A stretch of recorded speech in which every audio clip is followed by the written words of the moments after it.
Sir ఎవరో GK గారంట Hyderabad నుంచి phone చేశారు, ఒకసారి మాట్లాడతారా? జీకేనా? హలో ముఖర్జీ, విక్కీ గాడి మీద పగ తీర్చుకోవాలంటే బలం సరిపోదు, ప్లాన్ కావాలి. ప్లాన్ అంటే? ఇక్కడ వాడికో ఫ్యామిలీ ఉంది, వాళ్ళందరికీ వీడి మీద ప్రేమ ఉంది, వీడికి వాళ్ళన్నంటే భక్తుంది. ఇదే ప్లాన్. నా ప్లాన్కి నీ పగ తోడైతే విషయం చిక్కగా ఉంటుంది. జల్దీ ఆ జాओ, మిల్కే దేఖ్ లేంగే. ఓకే.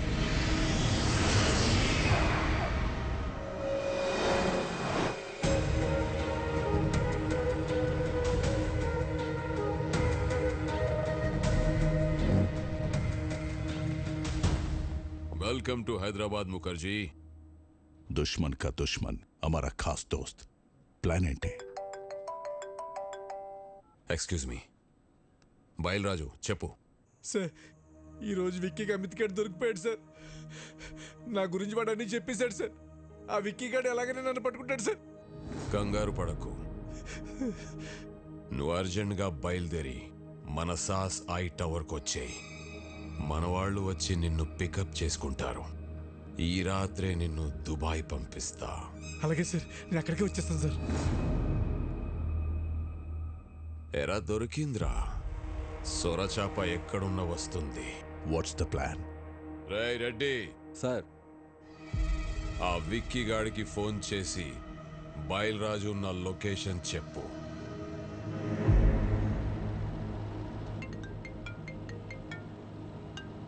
హలో, మీరు వెతుకుతున్న బయలురాజు నానక్రామ్గూడలోని సాస్ బిల్డింగ్లో దాక్కున్నాడు. జీకే మనుషులు అతను చంపడానికి ప్రయత్నిస్తున్నారు. మీరు వెంటనే వెళ్ళి రక్షించుకోండి సార్. మీరెవరు? నేను రాజారాం గారు షేబ్లాష్ని అండి.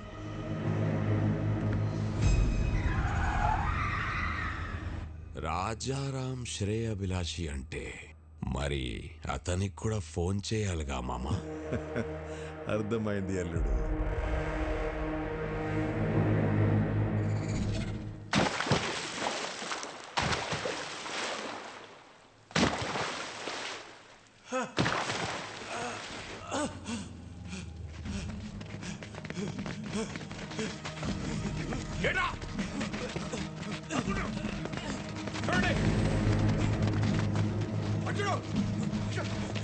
జీకే గారు, మన వాళ్ళు నన్ను చంపడానికి ట్రై చేస్తారు.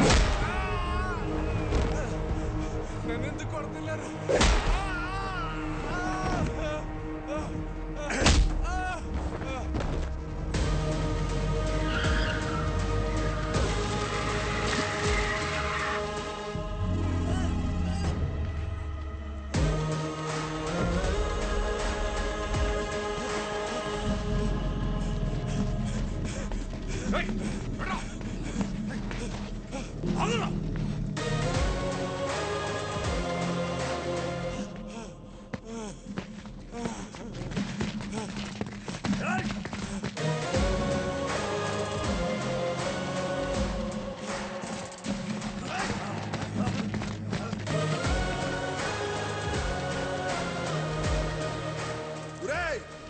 విక్కీ బాబు, విక్కీ బాబు, నన్ను క్షమించండి విక్కీ బాబు. నేను డబ్బు కగుర్తుపడి పని చేశాను. నన్ను ఎలాగైనా సరే ప్రాణాలతో కోర్టుకు తీసుకెళ్ళండి. నేను ఎప్పుడు మారిపోతాను. ఆ జీకే గురించి మొత్తం నిజం చెప్పేస్తాను. దయచేసి నన్ను కాపాడండి బాబు.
కొట్టిన దెబ్బలు నా కొడుకు ఒంటి మీద మానేయేమో గాని కలకత్తాలో నా ఇజ్జత్ మీద కొట్టిన దెబ్బలు ఇంకా మానలేదు.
బయలురాజు బయలురాజు బయలురాజు నన్ను కోర్టుకు తీసుకెళ్ళండి.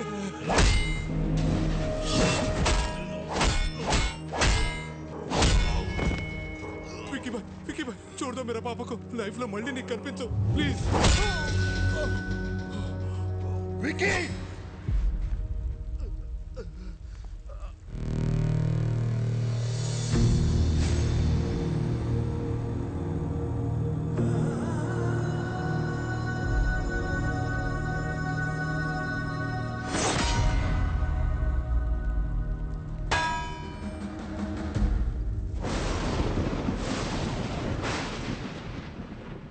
వాడి గురించి నాకు ముందే తెలుసుంటే మిమ్మల్ని అసలు పిలవమని చెప్పేవాడిని కాదు. నిజం తెలిసాక కూడా భైరవిని వాడికి ఇచ్చి పెళ్లి చేయటం మోసం అవుతుంది. అది నాకు కరెక్ట్ అనిపించట్లేదు. నా వల్ల తప్పు జరిగింది, క్షమించండి.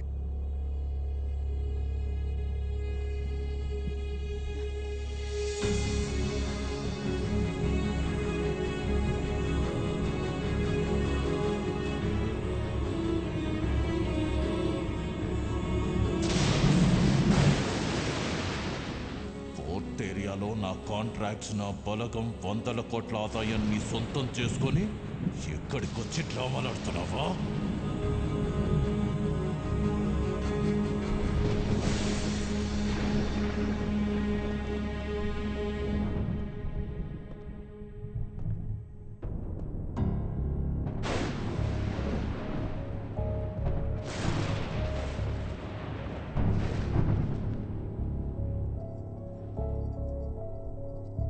విక్కీ, ఏంట్రా ఇదంతా? నీ గురించి మీ అన్నయ్య ఏదేదో చెప్తున్నారు. పెళ్లి జరగదని భైరవి వాళ్ళని కూడా పంపించేశారు. వాళ్ళు మనల్ని నమ్మొచ్చారు భవన, వాణ్ణి కాదు.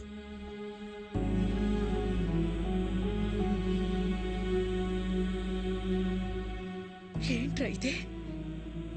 మేము చూస్తున్న విక్కీ నిజమా? ఆయన చెప్తున్న విక్కీ నిజమా? రెండు నిజమే వదిన,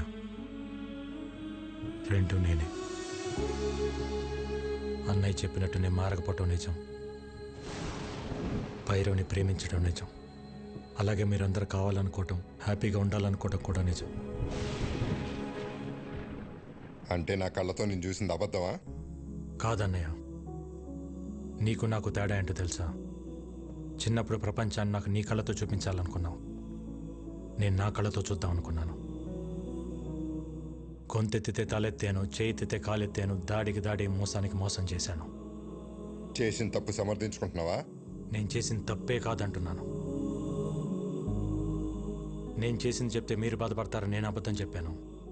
మీ ప్రాబ్లం నాకు తెలిస్తే నేను బాధపడతానని అందరి చేత నువ్వు అబద్ధం చెప్పించావు.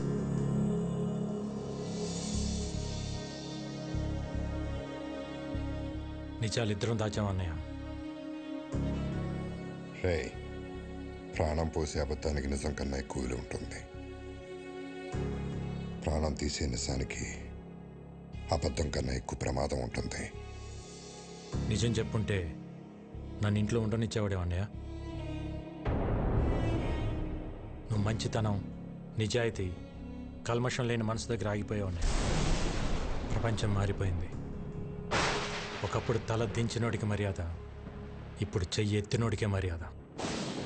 ఒకప్పుడు తప్పుని ప్రూవ్ చేయడానికి సాక్ష్యాలు కావాలి, ఇప్పుడు నిజాన్ని నిజమని ప్రూవ్ చేయడానికి సాక్ష్యాలు కావాలి. మారాలన్నయ్య. ప్రపంచంతో పాటు మనం మారాలి. మారకపోతే చంపేస్తావా?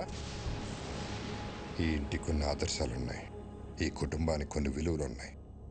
అవి లేని వాడికి ఇంట్లో ఉండే అర్హత లేదు. పొరబెట్టి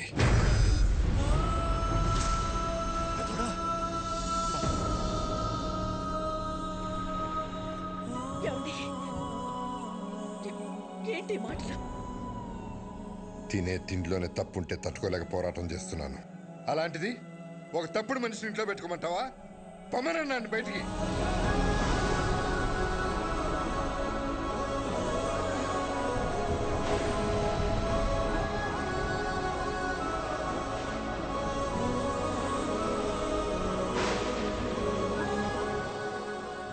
నేను ఎందుకు వెళ్ళాలి? నేను వెళ్ళని చెప్పండి. ఆయనేమో నేను తిరిగి రావాలని హోమాలు చేయొచ్చు, వదినేమో నేను బాగుండాలని చెప్పి పూజలు చేయొచ్చు. కానీ ఇంటికి కష్టం వచ్చినప్పుడు నేను నిలబడటం తప్ప? నాకు ఆ మాత్రం బాధ్యత, హక్కు ఉండదా? ఉంటుంది. ఎప్పుడు? నువ్వు నిజాయితీగా ఉన్నప్పుడు, ఎవరిని మోసం చేయనప్పుడు. అయినా ఇంట్లో ఎప్పుడు ప్రేమల గురించి, గౌరవాల గురించి, బాధ్యతల గురించి మాట్లాడేవా తప్ప హక్కుల గురించి ఎప్పుడు మాట్లాడలేదు. నీకు ఆ హక్కే కావాలంటే మేమే ఇక్కడి నుంచి వెళ్ళిపోతాం.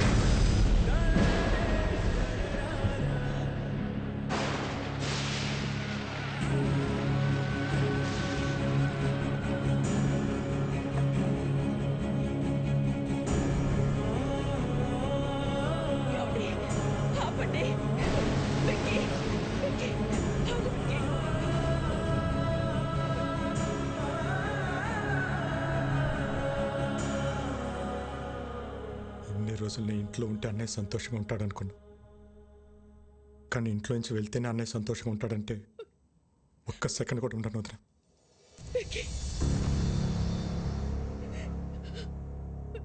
ఇన్నాళ్ళు నేను లేకుండా ఉండటం అలవాటే మీకు, ఒంటరితనం నాకు అలవాటే.